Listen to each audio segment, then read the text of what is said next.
Good evening, petrolheads. How are you? I'm Arjun Obroy, and yes, I did take a lot of while to post another video. The thing was, I had my exam, so apologies for that. Also, I wanted to discuss about this channel, where this channel is going.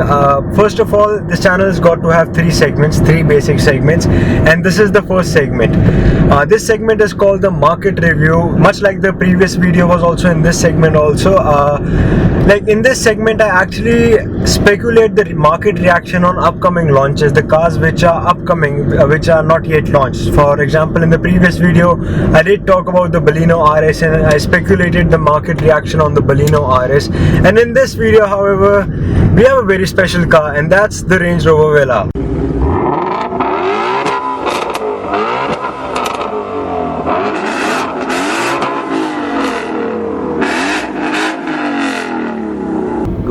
Alright, petrol heads, so the Range Rover Velar. Now, where the Range Rover Velar stands in the Range Rover lineup, the thing is, it's above the Range Rover Evoque and below the Range Rover Sport, which actually makes it a very sweet spot.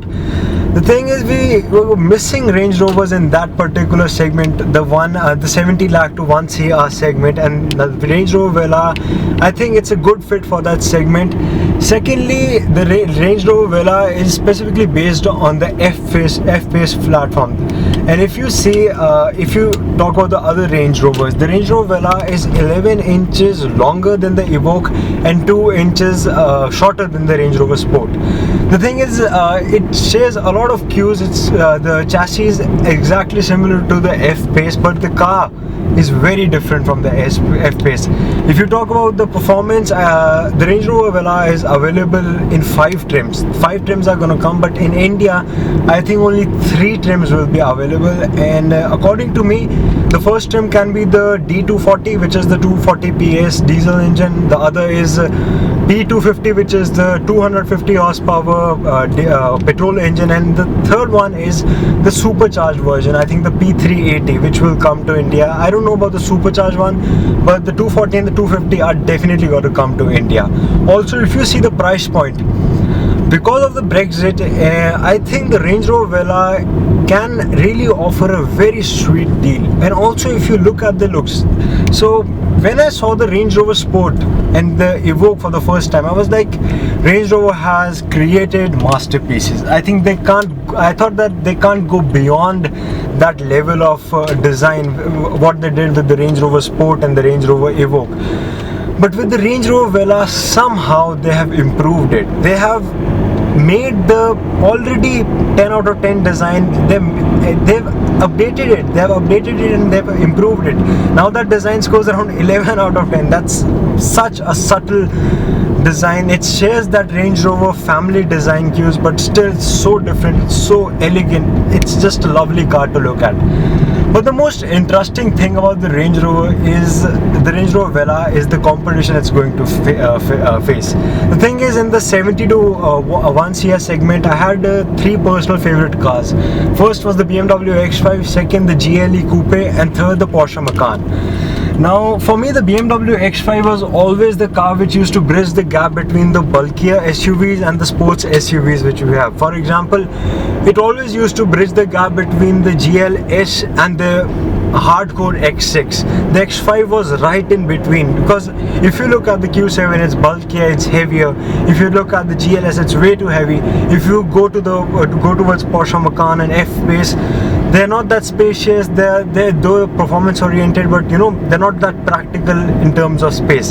So BMW X5 was just the perfect weapon for that, for drivers, for driver oriented car, and also a chauffeur driven car.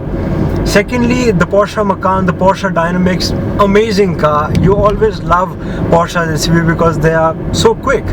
And the third was the GLE Coupe. Just look at that car. That's one of the most beautiful coupe-ish SUV styles we have in our country right now.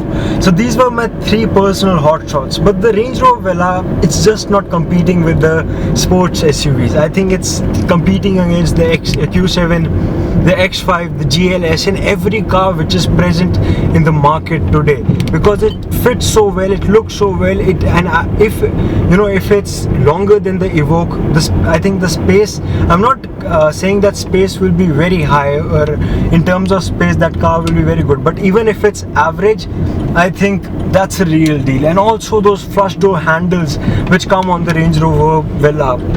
What else do you need? It's gimmicky, but still it's so interesting to watch. And secondly, if you come towards the interiors, those dual tone infotainment system, that's one of the most unique style icons of a car. Like, I haven't seen dual infotainment systems on any car available in the market. It's first for the segment itself, it's first for the this generation cars itself.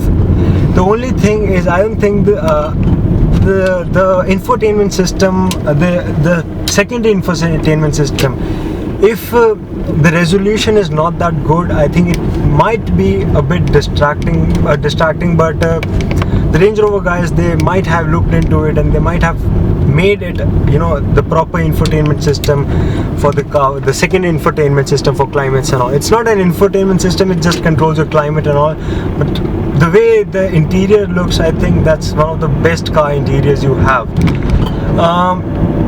If you talk about the competition, I think the GLS is way too outdated. The infotainment system on GLS is way too outdated. It's a completely chauffeur-driven car. You can't drive it. It's not it won't kick you back towards your seat. It's just a proper bulky SUV. If you go towards the Macan and all, I think the Range Rover Velar is way more practical than all those cars present in the market today. And what I speculate is, I think this car can take the dig at all the cars. It can beat them in every brand which exists in 70 to 1 crore market. They should actually beware the Range Rover Velar.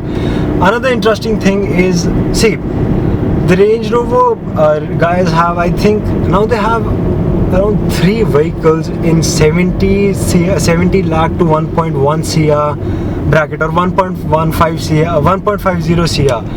So this bracket, 70 lakhs to 1.5 CR bracket, you have the Q7, you have the Porsche Cayenne, you have the Range Rover Sport, all those cars. If you include the Porsches and the high-end Porsches and the Range Rovers also, and also the X6 and all.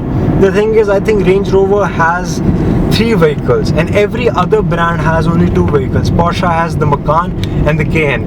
BMW has X5 and the X6. The Mercedes have the GLE and the GLE Coupe, and also the GLS. Mercedes has 3 vehicles, okay.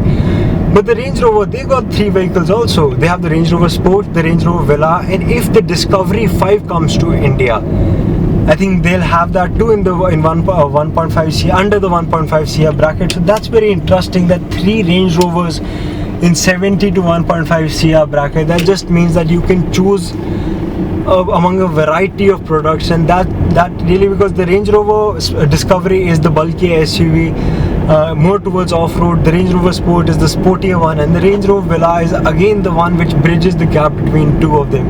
So I think Range Rover is really going good with the vehicles they are offering, and the Velar, I think that's gonna be the new benchmark in the 70 lakh to 1 crore or 1.5 crore segments. So tell me in the comment section what you guys think about the Range Rover Velar.